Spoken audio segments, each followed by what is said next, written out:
Guys, നമ്മുടെ മലയാളത്തിൻ്റെ താരരാജാവ്, നമ്മുടെ മലയാളത്തിൻ്റെ മോഹൻലാൽ, നമ്മുടെ ലാലേട്ടൻ്റെ മകൻ അപ്പു പ്രണവ് മോഹൻലാലിൻ്റെ ബർത്ത്ഡേ ആണെന്ന്. ഹാപ്പി ബർത്ത്ഡേ അപ്പു ചേട്ടൻ പ്രണവ് മോഹൻലാൽ. അപ്പോൾ ഇന്നൊരു വലിയൊരു ഹാപ്പി ന്യൂസ് ഉണ്ട്. ബർത്ത്ഡേ ആയിട്ട് പ്രണവ് മോഹൻലാലിൻ്റെ 5ാമത്തെ മൂവി അല്ലേ, യെസ്, ഡൈസ് ഇറ എന്ന മൂവിയുടെ ഒരു പോസ്റ്റ് പുറത്തു വിട്ടിട്ടുണ്ട്. കിഡ് പോസ്റ്ററാണ്. അപ്പോൾ ഇനി ഫീൽ ഗുഡെന്ന് വിട റൊമാൻറ്റിക് നായകനല്ല ഇനി നമ്മുടെ അപ്പച്ചേട്ടൻ പ്രണവ് മോഹൻലാൽ. ഇതൊരു ഹൊറർ ത്രില്ലർ മൂവി ആയിട്ടാണ് വരുന്നത്. രാഹുൽ സദാശിവൻ, നമ്മുടെ ബ്രഹ്മയുഗൻ ടീം, ആ സെയിം ടീം തന്നെ ഒന്നിക്കുന്നു. ഫുൾ ക്രൂ എല്ലാം ഉണ്ട്, ടെക്നിക്കൽ ടീം എല്ലാവരും ഉണ്ട്. അപ്പോൾ ഫസ്റ്റ് ലുക്ക് പോസ്റ്റർ പുറത്തു വിട്ടിട്ടുണ്ട്. ചുവന്ന പശ്ചാത്തലത്തിൽ കയ്യിലൊരു മദ്യക്കുപ്പി, സിഗരറ്റ് ഉണ്ട്. ആ ഫോട്ടോ ഒന്ന് സൂം ചെയ്ത് നോക്കുമ്പോൾ ഒരു പെണ്ണിൻ്റെ കാല് കാണും. പെണ്ണിൻ്റെ കാല് തന്നെയാണ്, എൻ്റെ അപ്പുറത്തെ കാല് മാത്രമേ കാണിച്ചിട്ടുള്ളൂ. ആ പോസ്റ്റർ ഒന്ന് സൂം ചെയ്ത് നോക്കുമ്പോൾ നമുക്ക് അത് കാണാൻ പറ്റും. അതാണ് ഫസ്റ്റ് പോസ്റ്റർ വന്നിട്ടുള്ളത്.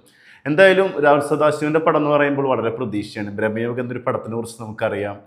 ബ്ലാക്ക് ആൻഡ് വൈറ്റ് പശ്ചാത്തലത്തിൽ വന്ന് ഇന്ന് മലയാള സിനിമ പടം മറ്റുള്ള വിദ്യാർത്ഥികൾക്ക് പഠിക്കാൻ വേണ്ടി പോകാമെന്നൊക്കെ പറയുന്ന വലിയ സംഭവമാണ്. അങ്ങനെ അത്രയധികം പടത്തിനെ കുറിച്ച് ചർച്ചാ വിഷയങ്ങൾ ഉണ്ടായിരുന്നു. നിരൂപക പ്രശംസ ഉണ്ടായിരുന്നു. ഇന്ന് പല പല യൂണിവേഴ്സിറ്റികളിൽ, ഫിലിം ഇതായിട്ടുള്ള യൂണിവേഴ്സിറ്റികളിൽ ഒരു പഠന വിഷയം കൂടിയാണ് ഈ പടം. അപ്പോൾ വലിയൊരു പടമായിരുന്നു. കാരണം ഞാൻ ആ പടം ഫസ്റ്റ് ഡേ FDOS തൃശ്ശൂർ ആകത്ത് കണ്ടതാണ്.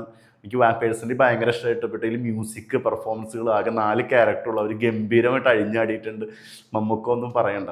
അപ്പോൾ പ്രണവ് ഈ പടത്തിൽ വരുന്ന സമയത്ത് നമുക്ക് പ്രതീക്ഷ അങ്ങോളാണ്. പിന്നെ ആള് നമുക്കറിയാം, ആദിയിൽ കണ്ട അപ്പു ആയിരുന്നില്ല, പിന്നെ വന്ന 20th നൂറ്റാണ്ടിൽ കണ്ട അപ്പു ആയിരുന്നില്ല, പിന്നെ വന്ന ഹൃദയം ഓസം മൂവി, ഓസം പെർഫോമൻസ്. ലാലേട്ടൻ്റെ മകൻ തന്നെ നമ്മൾ നെഞ്ചോട് ചേർത്ത് വെച്ച് പറഞ്ഞിട്ടുണ്ട് ആ പടം കണ്ട. അത്ര നല്ല പെർഫോമൻസ് ആയിരുന്നു. അതിനുശേഷം ഹൃദയം, വർഷങ്ങൾക്ക് ശേഷം അതിൽ പല ലുക്ക് പിടിച്ച് വന്ന അപ്പുചേട്ടൻ നമ്മൾ ഞെട്ടിച്ചിട്ടുണ്ട്. പിന്നെ ആൾക്ക് ഏത് റോള് കൈകാര്യം ചെയ്യാനുള്ള ഫ്ലെക്സിബിലിറ്റി ഉണ്ട്, ഫൈറ്റ് ചെയ്യാൻ അറിയാം. ആളെ കുറിച്ച് പേഴ്സണലി നമുക്ക് എല്ലാവർക്കും അറിയാം. ആൾ ഇഷ്ടപ്പെടുന്ന വേറെ ലോകമാണ്, പക്ഷെ അതിൻ്റെ ഇടയിൽ സിനിമ ചെയ്യാനുള്ള സമയം കണ്ടെത്തുന്നു. ഈ പടം നമുക്ക് വളരെ പ്രതീക്ഷ തന്നെയാണ് തരുന്നത്. അപ്പോൾ ഡേയ്സ് ഹീറോ എന്നൊരു പടത്തിൻ്റെ ഇത് വരുന്നത് ക്രോധത്തിൻ്റെ ദിനം. എൻ്റെ ടൈറ്റിൽ വരുന്നത് ദി ഡെത്ത് ഓഫ് ബ്രാത്ത്. അപ്പോൾ വളരെ പ്രതീക്ഷയോട് കൂടി തന്നെയാണ് നമ്മൾ ഈ പടത്തിന് വെയിറ്റ് ചെയ്യുന്നത്. പിന്നെ ഇതിൽ ടെക്നിക്കൽ ടീം ക്യൂഡ് ടീമാണ്. പ്രമേയുഗം എന്നൊരു പടം നമുക്കറിയാം, അതിൻ്റെ ടെക്നിക്കലി ഗംഭീരമാണ്. അതിൽ മ്യൂസിക് പറയണ്ട, ക്രിസ്റ്റോസ് സേവർ തന്നെയാണ് ഇതിൽ മ്യൂസിക് ചെയ്യുന്നത്. വേറെ ലെവലാണ്. ഇതിൻ്റെ ടെക്നിക്കൽ ടീമൊക്കെ വേറെ ലെവലാണ്. പിന്നെ ഇതിൽ മറ്റുള്ള ക്രൂവും കാര്യങ്ങളൊന്നും പുറത്തു വിട്ടിട്ടില്ല. പക്ഷേ ഹൊറർ ത്രില്ലറാണ്. നമ്മൾ മലയാളത്തിലെ അങ്ങനത്തെ ഒരു മൂവി വെയിറ്റ് ചെയ്യാണ്. പ്രണവിൻ്റെ ഗംഭീര പെർഫോമൻസ് ഇതിൽ കാണാൻ പറ്റും, അതിൽ യാതൊരു സംശയമില്ല. അപ്പോൾ ഒരിക്കൽ കൂടി ഹാപ്പി ബർത്ത്ഡേ പ്രണവ് മോഹൻലാൽ. ഇനി ഒരുപാട് പടങ്ങൾ, ഗംഭീര പടങ്ങൾ ചെയ്യാൻ പറ്റട്ടെ. നമ്മളിനി റൊമാൻറ്റിക് നായകനല്ല, ഫീൽ ഗുഡിന് വിട്ട ഇനി ഹൊറർ ത്രില്ലർ. അത് കഴിഞ്ഞിട്ട് പല മുടി പിടിച്ച് പല വ്യത്യസ്തമായ റോളുകൾ നമ്മുടെ ഇൻഡസ്ട്രിയിൽ പ്രണവിന് ചെയ്യാൻ പറ്റട്ടെ. പ്രണവ് തെളിയിച്ചു കൊണ്ടിരിക്കുന്ന ഒരു നടനാണ്. ചെയ്ത പടങ്ങളൊക്കെ അറിയാം നമുക്ക്. ആദ്യയിൽ വന്നത് ഫസ്റ്റ് പടം തന്നെ നമ്മളെ ഞെട്ടിച്ചിട്ടുണ്ട്. ആളുടെ കയ്യിലുള്ള ആയോധന കലയൊക്കെ വെച്ചിട്ടുള്ള ഫൈറ്റ് സീനുകളും കാര്യങ്ങളൊക്കെ.